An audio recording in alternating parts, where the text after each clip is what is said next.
ପ୍ରତିଦିନ ସକାଳେ ଯେତେବେଳେ ତୁମେ ଉଠୁଛ, ତୁମର ପ୍ରଥମ କାମ ହେଉଛି ଉଠୁ ଉଠୁ ନିଜର ଦୁଇ ହାତର ପାପୁଲିକୁ ଦେଖ। କାରଣ ତୁମ ପାପୁଲିରେ ଭଗବାନ ବିରାଜମାନ କରନ୍ତି। ଭଗବାନଙ୍କୁ ଧନ୍ୟବାଦ କୁହ। ତାଙ୍କ ପାଖରେ ପ୍ରାର୍ଥନା ମଧ୍ୟ କର ଯେ ସେ ସର୍ବଦା ତୁମ ସହିତ ରହିବେ। ପ୍ରାର୍ଥନା କରିବା ପରେ ସର୍ବପ୍ରଥମେ ନିଜ ବିଛଣା ସଜାଡ଼, ତାପରେ ନିଜର ଦିନ ଆରମ୍ଭ କର।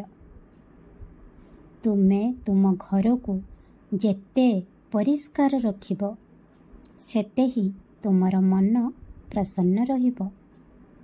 ଯେତେ ତୁମେ ପ୍ରସନ୍ନ ରହିବ, ତୁମେ ତୁମର କାମକୁ ସଠିକ୍ ଭାବରେ କରିପାରିବ। ପ୍ରତିଦିନ ବ୍ୟାୟାମର ଅଭ୍ୟାସ ଜାରି ରଖ। ତୁମର ସ୍ୱାସ୍ଥ୍ୟ ଭଲ ରହିବ। ମୁଁ ଜାଣେ ତୁମକୁ ବ୍ୟାୟାମ କରିବା ପାଇଁ ପ୍ରତିଦିନ କହୁଛି, କାରଣ ତୁମର ସେଥିରେ ଲାଭ ଅଛି। ତେଣୁ ମୋ କଥା ମାନ, କାମରେ ଲାଗ।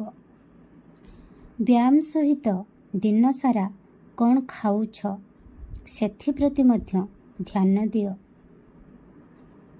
ଯେତେ ଅଧିକ ଘର ତିଆରି ଖାଦ୍ୟ ଖାଇବ, ସେତେ ହିଁ ତୁମର ସ୍ୱାସ୍ଥ୍ୟ ତୁମର ସାଥ ଦେବ ଭବିଷ୍ୟତରେ। ବେଳେବେଳେ ଏମିତି କିଛି ଦିନ ଆସେ ଯେଉଁଠି ନିଜ ଭିତରୁ କିଛି ଭଲ ଲାଗେ ନାହିଁ। ତୁମେ ଭାବ ଯେ ଏପରି କିଛି ହୋଇନାହିଁ, ତଥାପି କେବଳ ଶାନ୍ତ ରହିବାକୁ ମନ ହେଉଛି। ସବୁ ଠିକ୍ ଥାଇକି ବି କିଛି ଠିକ୍ ଲାଗୁନାହିଁ କାହିଁକି?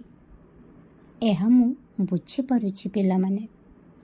ଏହା ଏଥିପାଇଁ ହୁଏ କାରଣ ଏହି ବ୍ରହ୍ମାଣ୍ଡ ତୁମକୁ ତୁମ ନିଜର ପ୍ରକୃତ ପରିଚୟ ଦେଖାଇବାକୁ ଚାହୁଁଛି। ସେଥିପାଇଁ ଧୀରେ ଧୀରେ ତୁମ ମନରେ ପରିବର୍ତ୍ତନ ଆସୁଛି। ତେଣୁ ବ୍ୟସ୍ତ ହୁଅ ନାହିଁ କି ଚିନ୍ତା କର ନାହିଁ। କିଛି ସମୟ ମଧ୍ୟରେ ତୁମେ ଜାଣିପାରିବ ତୁମ ଜୀବନର ପ୍ରକୃତ ଉଦ୍ଦେଶ୍ୟ କ'ଣ। ଧ୍ୟାନରେ ବସ।